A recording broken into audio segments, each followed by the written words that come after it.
India के परिषदीय विद्यालय दीनापुर में किया गया मॉक ड्रिल। बाढ़ से बचाव के लिए पूर्ण तैयारी के क्रम में किया गया मॉक ड्रिल। क्षेत्र के मकसूदन पहा में किया गया mock drill. ADM Dinesh Kumar के नेतृत्व में किया गया मॉक ड्रिल। गैस सिलेंडर में लगे आग से बचने के लिए किया गया मॉक ड्रिल। बाढ़ से बचाव हेतु आज पूर्व कार्यक्रम का अभ्यास किया गया। सब किस तरह का कार्यक्रम रहा, कार्यक्रम का क्या उद्देश्य है?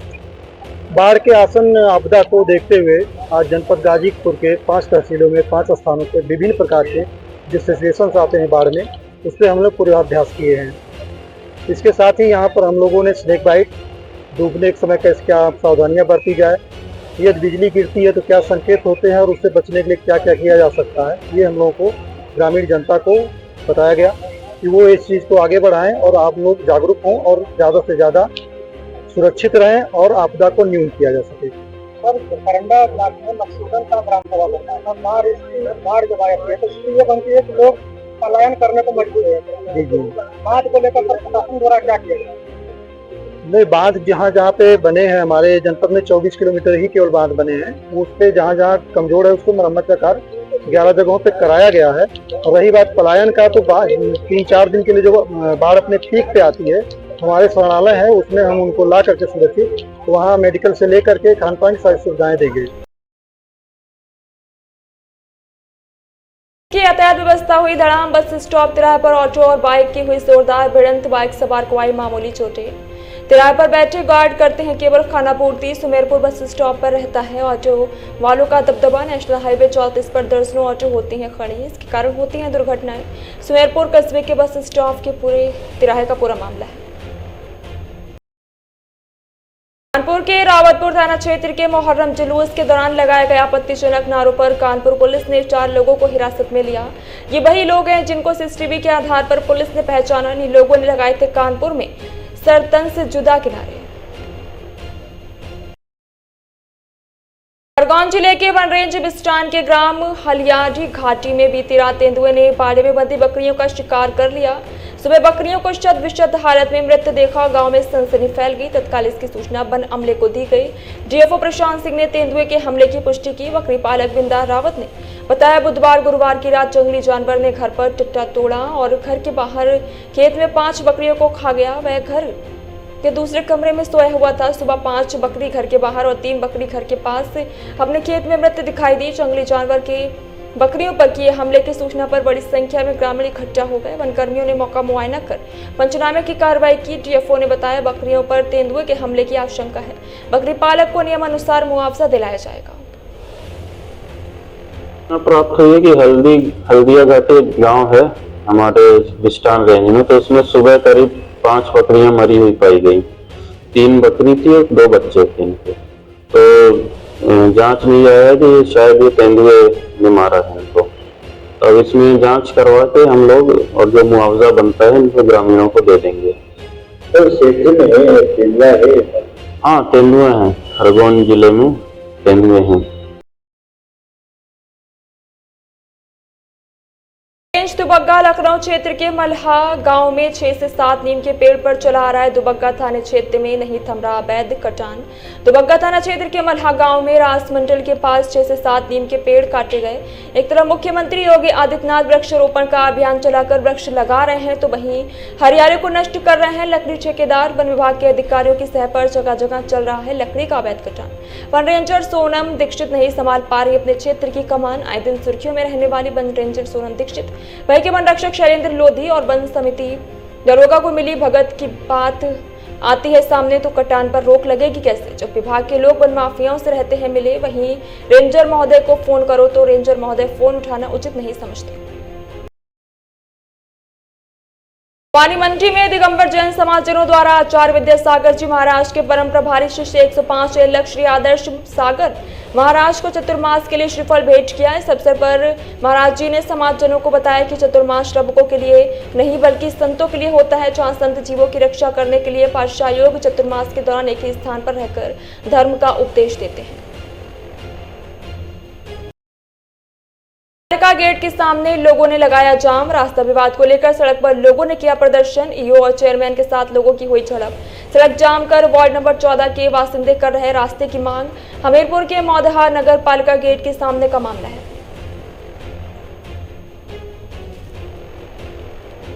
क्या नाम है? राम कुमार सोनी, कौन वार्ड में रहते हो? Ward number 14। मुकदमा चलता है आपको? ये इसी जो इन्हीं लोगों ने दायर किया है, मुझको वादी बना, वो प्रतिवादी बनाया है और अपने ही दायर मुकदमे में ये इनको न्यायालय पर भरोसा नहीं है। मैं तो यही तो कह रहा था कि न्यायालय पर भरोसा करो, अगर जीत जाना तो उठा लेना, लेकिन हाँ इनको फेंकी गड्डी 50-60 हज़ार क्यों शुरू करवा दिया। सार्वजनिक मामला है और गैर कानूनी नगर पालिका चेयरमैन ने किया है। नगर पालिका चेयरमैन या तो चोर है या भ्रष्ट है या फिर ये पद में रहने के लायक नहीं है। क्या मामला है? क्यों जाम कर दिया है? कहाँ का? यही का, यहाँ से हम निकलते हैं। Ward number 14। Ward number 14। रास्ता जाम कर दिया। रास्ता जाम कर दिया, हम कहाँ से निकले? बना के खड़ा कर दिया। मकान बन, दीवार गिर जाए, जब हम उठेंगे नहीं तो ना उठेंगे। चेयरमैन आए, अभी तुमने कहा तो बंद करवा दिया काम, कहा से फिर शुरू कर देंगे। उनका भरोसा कर रहे हैं। हम दूध लेने कहाँ से जाए, चक्की कहाँ से जाए? पुलिस मालिक बनने की कोशिश। देखिए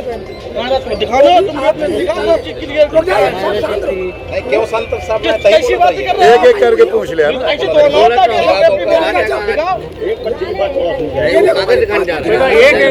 पहले उनके देख लेंगे फिर तुम अपने दिखाओ।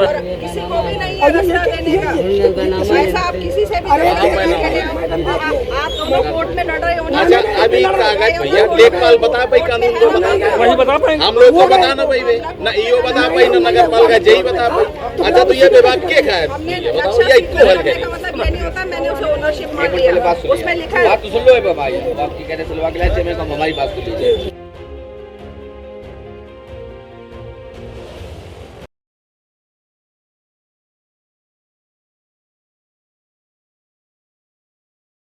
उमेश कुमार त्रिपाठी पर हमेशा महिलाओं के उत्पीड़न के आरोप लगते रहते हैं।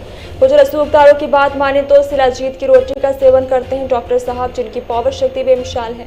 साहब अमापुर थे तब से एटा कासगंज में उनके लिए तितलियां महकती रहती थी। फिलहाल बात करें तो सरकार सामुदायिक स्वास्थ्य अधिकारी सीएचओ भर्ती अपने स्तर से कर रही है तो सीएमओ को पूरा जिला देखना है। सीएचओ को डिप्टी सीएमओ कंट्रोलिंग है तो साहब आप पर महिलाओं की मित्रता के चर्चे हर गली नुक्कड़ चौराहे आदि पर सुर्खियों में रहते हैं। कुछ तो शर्म करो साहब, शिलाजीत की रोटी खाने वाले भी मिट्टी में मिल गए।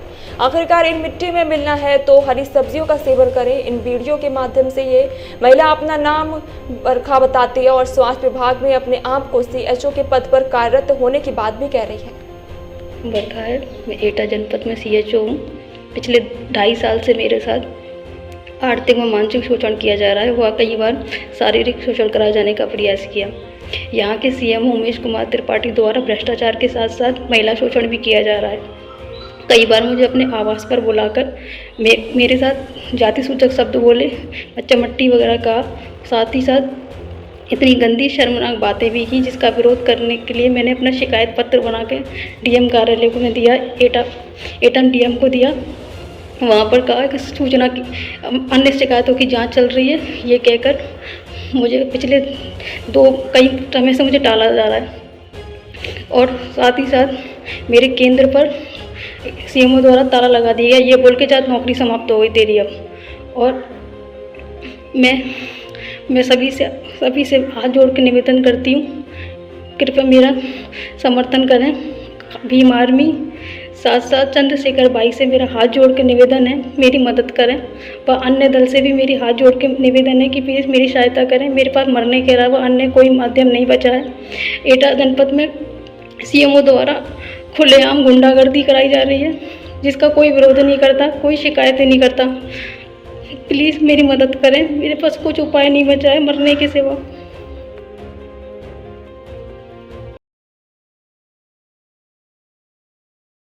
बस स्टैंड पर यातायात पुलिस द्वारा बिना परमिट, बिना बीमा और अन्य दस्तावेजों के पूर्ण नहीं होने पर ऑटो चालकों के विरुद्ध चालानी कार्रवाई की गई। जिन ऑटो के दस्तावेज कंप्लीट नहीं थे उन्हें थाना यातायात पर आगे की कार्रवाई के लिए रवाना किया गया। यातायात प्रभारी नागेंद्र सिंह ठाकुर द्वारा बताया गया कि काफी समय से बिना परमिट के ऑटो की शिकायत मिल रही है। ऑटो पर लगातार कार्रवाई जारी रहेगी। दीवानी बार के सैकड़ों की संख्या में अधिवक्ता बुधवार सुबह पूर्व अध्यक्ष व अखिल भारतीय संयुक्त अधिवक्ता मंच के अध्यक्ष समर बहादुर यादव के नेतृत्व में अधिवक्ताओं ने दीवानी न्यायालय से जुलूस निकालकर कलेक्टर पहुंचे और मुख्यमंत्री योगी आदित्यनाथ को अपनी संबोधित 3 सूत्रीय मांगों को लेकर सिटी मजिस्ट्रेट इंद्रनंदन सिंह को ज्ञापन सौंपा। अधिवक्ताओं का कहना है कि राजस्थान सरकार द्वारा एडवोकेट प्रोटेक्शन एक्ट के विधान को पारित कर प्रदेश में लागू कर दिया गया है। चूंकि पूरे प्रदेश में पक्षकारों द्वारा द्वेष भावना रखते हुए एडवोकेट पर निरंतर जानलेवा हमले हो रहे हैं, यहाँ तक कि हत्या भी कर दी जाती है, परंतु वकीलों के लिए प्रदेश में कोई सुरक्षा व्यवस्था नहीं की गई। जबकि वकील ऑफिसर ऑफ द कोर्ट कहलाता है, परंतु उस पद के अनुरूप कोई भी सुरक्षा प्रदान नहीं की गई। जबकि अखिल भारतीय संयुक्त मंच भारत प्रदेश में एडवोकेट प्रोटेक्शन एक्ट लागू करने के संबंध में कई वर्षों से लागू करने की मांग की जा रही है। अखिल भारतीय अधिवक्ता मंच भारत की तरफ से आज निर्धारित हुआ था कि 24 तारीख को ज्ञापन दिया जाएगा कि पूरे देश में, प्रदेश उत्तर प्रदेश के अलावा पूरे देश में प्रोटेक्शन एक्ट एडवोकेट के लिए लागू किया जाए और दूसरा लाइफ इंश्योरेंस उनका होना चाहिए और उनके मेडिक्लेम के लिए व्यवस्था होनी चाहिए। ये 3 हमारी ज़बरदस्त मांगे हैं और ये जो है सरकार जब तक नहीं पूरी करेगी तब तक हम लोग इसी तरह से ये ज्ञापन देते रहेंगे और जरूरत पड़ेगी तो धरना प्रदर्शन भी किया जाएगा। सर, आज आप लोग जो है सिटी मजिस्ट्रेट सर को ज्ञापन दिए हैं, कहीं न कहीं कि अगर सरकार आपकी बात नहीं मानेगी तो क्या करेंगे आप? हम लोग सर को बताया ना मैंने कि धरना प्रदर्शन हमारा जारी रहेगा। अगर ऊपर से निर्देश होगा हमारे राष्ट्रीय अध्यक्ष की तरफ से तो धरना प्रदर्शन भी किया जाएगा। अभी 7 को ढंग से ज्ञापन है। पिछले साल हमने धरना प्रदर्शन किया था और आज के लिए जो है उन्होंने केवल ज्ञापन देने को बोला है, इसलिए ज्ञापन दिया जा रहा है। धरना प्रदर्शन आज नहीं हो रहा है। 7 को ढंग से ज्ञापन, इसके बाद मांगे नहीं मानी गई तो धरना प्रदर्शन के लिए बात होंगे, सड़कें बंद करने के लिए। खबर खानियन थाना से है, जहां पुलिस अधीक्षक अमन सिंह राठौर द्वारा अवैध शराब की बिक्री के विरुद्ध कार्रवाई करने के निर्देश पर खानियन थाना पुलिस को मुखबिर द्वारा सूचना प्राप्त हुई कि ग्राम मोहारी में कंजर डेरा में कंजर लोग अवैध रूप से शराब उतार रहे हैं तथा भारी मात्रा में अवैध रूप से शराब बिक्री करने के लिए रखे हुए हैं। सूचना पर खानियन थाना पुलिस ने कंजर डेरा पर दबिश देकर आरोपी रामनिवास कंजर के कब्जे से 12 प्लास्टिक के ड्रम, इनमें करीबन 2400 लीटर लहान जिसकी कीमत करीबन 1,50,000 रुपए भरा था, इसे मौके पर नष्ट किया गया। साथ ही कच्ची शराब बनाने की लोहे की भट्टी, 100 लीटर हाथ भट्टी की बनी 50,000 रुपए की कच्ची शराब को जब्त किया। वहीं आरोपी के विरुद्ध पुलिस ने आबकारी एक्ट के तहत मामला दर्ज किया।